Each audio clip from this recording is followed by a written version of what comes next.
ముందర వచ్చి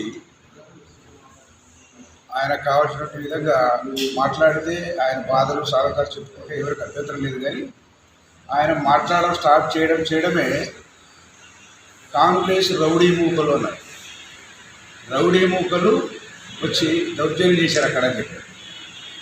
అసలు రౌడీ మూకలు అని మీరు కాంగ్రెస్ పార్టీ లేకుంటే టీఆర్ఎస్ పార్టీ, గతంలో ఉన్న తెలుగుదేశం పార్టీ, వైఎస్ఆర్ పార్టీ, మీరు ఏ పార్టీలో ఉన్నారు?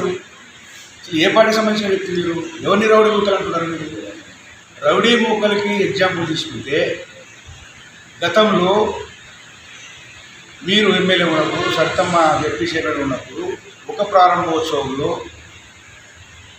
మీరు లేట్ అయింది రాలేదని చెప్పి ఆఫీసర్లందరూ కూడా ఆమెని కాలం అతీతమైపోయిన చేస్తే వచ్చిన తర్వాత మీరేం చేశారు? అక్కడ ఒక ఆఫీసర్ని మెడబట్టి దొబ్బేశారు. అదంతా కూడా మీ టీవీలోనే అందరు చూసినారు. ఎవరు రౌడీ మూకలు అక్కడ చేశారు. ఇంకా మీ దగ్గర ఉన్నటువంటి రౌడీ మూకలు ఎంతమందో మా మిత్రులు చెప్పినట్టు పేర్లు తీస్తే లిస్ట్ ఒక్కొక్కటి లిస్ట్ అంటే పేజీ రాస్తే కూడా సరిపోయినటువంటి పేర్లు ఉన్నాయి మీ దగ్గర.